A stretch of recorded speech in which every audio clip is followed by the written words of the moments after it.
खुलुमबाय स्टुडिय मारिया बिजनि दखरा दुलाराय बर' फरायसा आफादनि बानजायनायाव मंगलियान दालाय एबसुनि सिङाव थानाय औवाबारि गामिनि गेलेग्रा फोथाराव दिनै 20 जुलाइनिफ्राय 26 जुलाइसिम जोङो 13 बोसोर बैसो सिंनि 22थि बड'लेण्ड मुंख्लं ट्रफि जोलुर बादायलायनाय बे हाबाफारिखौ दिनै बेखेवजेननाय हाबाफारि लानाय जादों।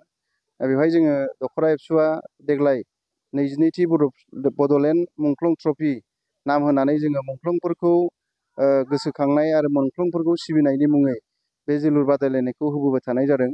आरो देग्लाय जोङो 22थि जे खुंनाय बेवहाय आन्डार 13नि गेलेगिरिफोरखौ लानानै जोङो बे खेलाखौ बानजायनाय जादों। 7 साननि हाबाफारि लानानै थांखिया बेनो जे जोंनि गासैबो खामानिखौ मावनोबा जोङो फाउन्डेसननिफ्राय थिग जानांगौ। उन्दैनिफ्राय जाय खामानिखौ गोसो होनानै मावो बियो मोजाङै गिदिर जानानै मोजाङै बे हाबाखौ मावफुंनो हायो। दा बेखायनो जोङो जाहाथे जोङो बर'नि गेजेराव मोजां गेलेगिरि जाहाथे दिहुननो हायो। गोबां हलिचरन, गोबां दुर्गा बर', गोबां मनबिरमोन बायदि जोङो गेलेगिरि दिहुनहैनो हायो। बेनिखायनो आन्डार 13खौ लानानै जोङो बे बड'लेण्ड मुंख्लं ट्रफि जोलुर बादायलायनायखौ खुंफुंनाय जादों।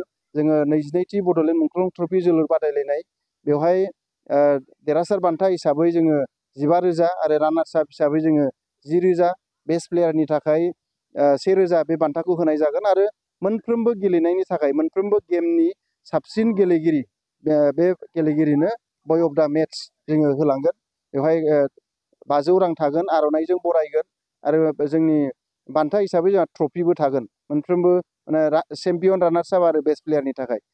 आरो देग्लाय 22थि बड'लेण्ड मुंख्लं ट्रफि जोलुर बादायलायनाय आरो आन्डार 13आ देग्लाय बोसोरथाम रानिं सोलिगासिनो दङ आरो बेखौ जोङो इयुनावबो खुंलांबाय थागोन। जोंनि दखरा एबसुआव गासै 12 दालाय एबसुनि गेजेराव बे गेलेनाया सोलिगासिनो दङ आरो जों बेहाय जोंनि दखरानि टिम बासिनानै लागोन।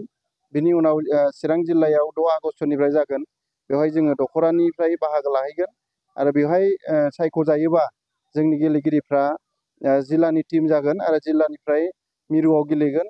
मिरुनि टिम जायोबा मिरुआव सायख'नानै दुलाराय बर' फरायसा आफादा बड'फा एफसि मुंनि मोनसे फुटबल क्लाब खुलिनाय जादों आरो देग्लाय बड'फा एफसिआ गिबि खेबनि थाखाय आसाम लीग इउथ लीगआव गेलेनानै सेकेन्ड रानार्स आप बान्थाखौ मोननो हादों।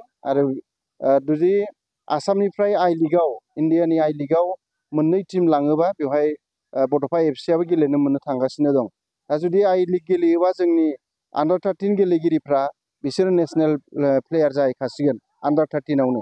दा बेखायनो जोङो बिनि प्लेटफर्मखौ होनो थाखाय दुलाराय बर' फरायसा आफादा बड'फा एफसिखौ थान्दै मेलाव सावरायनायनि गेजेरजों दानानै लानाय जादों। जोङो दखरायाव खुंबाय, जिल्लायाव खुंबाय, सेन्ट्रेलाव खुंबाय। बेनि उनाव जोंनि लाइमोनफ्रा जुदि जोंनि गथ'फ्रा आन्डार 13 गेलेगिरिफ्रा प्लेटफर्म मोनाबा इयुनाव बिसोरो मोजां गेलेगिरि जाहैनो हानाय नङा। दा बेखायनो बड'फा एफसि खुलिनानै मोजां प्लेटफर्म बानायनो थाखाय बेखौ दानाय जादों। दा जाहाथे साफ्रोमबो गेलेगिरिफ्रा मोजाङै गेलेगोन आरो साफ्रोमबो दिथागिरिफ्रा गाव गावनि गथ'फोरखौ जोलुर गेलेनायाव थुलुंगा होनानै जाहाथे गोजौ फारसे लाङो। मानोना फुटबलाबो मोनसे केरियार जानो हायो, बियो थांनानै थानायनि राहाबो जानो हायो। दिनैहाय गोबां गेलेगिरिफोर दङ वर्ल्डआव।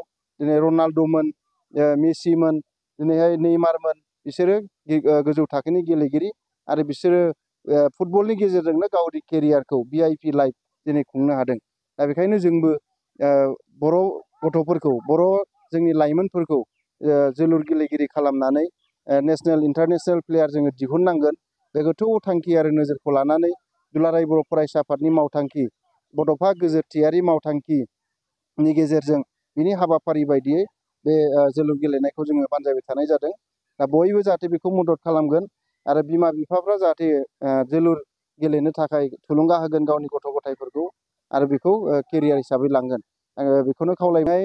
जोङो मंगलियान दालाय एबसुआव 7 साननि जि